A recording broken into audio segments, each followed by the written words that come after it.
महाराष्ट्र और एमपी में test positivity rate बहुत ज्यादा है और केसों की संख्या भी बढ़ रही है, बहुत आ रहे हैं। इस बारे में कई ऐसे इलाकों, ऐसे जिलों में भी ये वृद्धि देखने को मिल रही है जो अभी तक खुद को बचाए हुए थे, सेफ जोन थे एक प्रकार से। अब वहां पर हमें कुछ चीजें नजर आ रही हैं। देश के 70 जिलों में तो पिछले कुछ हफ्तों में यह वृद्धि 150% से भी ज्यादा है, 150% से ज्यादा। अगर हम इस बढ़ती हुई महामारी को यही नहीं रोकेंगे तो देशव्यापी आउटब्रेक की स्थिति बन सकती है। हमें कोरोना की उस उभरती हुई सेकंड पीक को तुरंत रोकना ही होगा और इसके लिए हमें क्विक और डिसाइसिव कदम उठाने होंगे। कई जगह देखने को मिल रहा है कि मास्क को लेकर अब स्थानीय प्रशासन द्वारा भी उतनी गंभीरता नहीं दिखाई जा रही।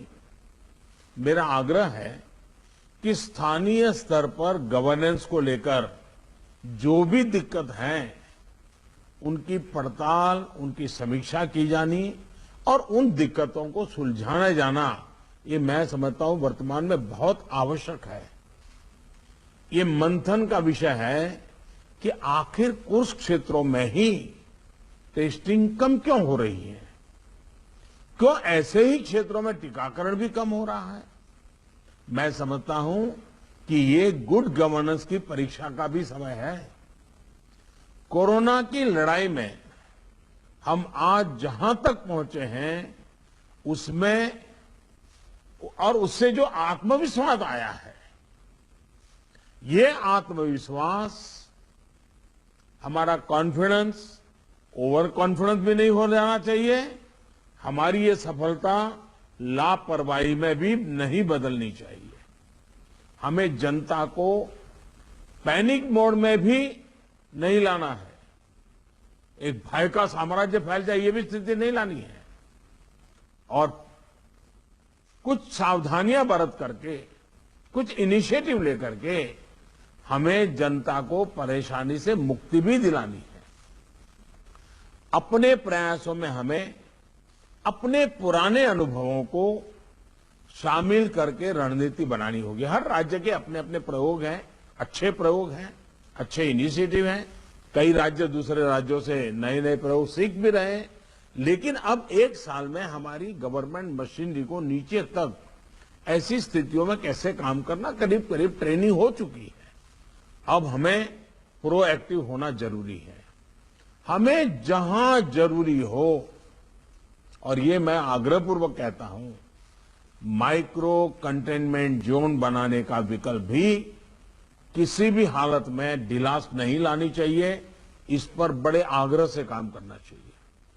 जिलों में काम कर रही पैंडेमिक जो रिस्पांस टीम्स को कंटेनमेंट और सर्वेलेंस एसओपीस, इसकी रीओरिएंटेशन की आवश्यकता हो, वो भी किया जाना चाहिए। फिर से एक बार 4 घंटे 6 घंटे के लिए बैठ करके चर्चा हो, हर लेवल पे चर्चा हो, सेंसिटाइज भी करेंगे, पुरानी चीजें याद भी करा देंगे और गति भी ला सकते हैं।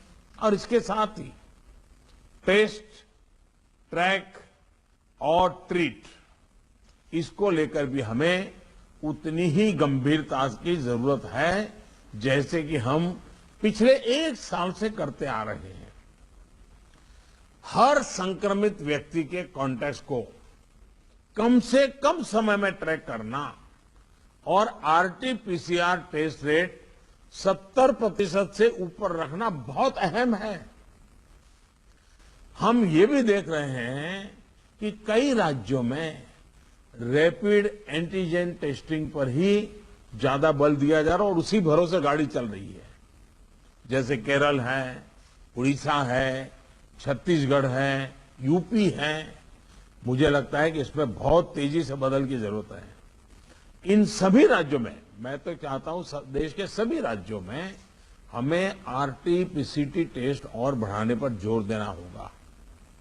एक बात जो बहुत ध्यान देने वाली है वो ये कि इस बार हमारे टियर 2 और टियर 3 शहर जो शुरू में प्रभावित नहीं हुए थे, उनके आसपास के क्षेत्र प्रभावित ज्यादा हो रहे हैं।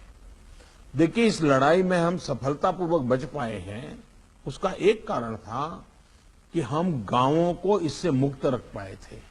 लेकिन टियर 2, टियर 3 सिटी पहुंचा तो इसको गांव में जाने से देर नहीं लगेगी और गांवों को संभालना हमारी व्यवस्थाएं बहुत कम पड़ जाएगी।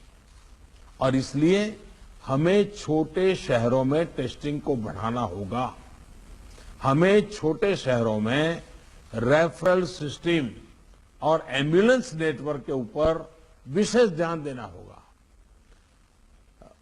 प्रेजेंटेशन में ये भी बात हमारे सामने रखी गई कि अभी वायरस का स्प्रेड डिस्प्रेस्ड मैनर में हो रहा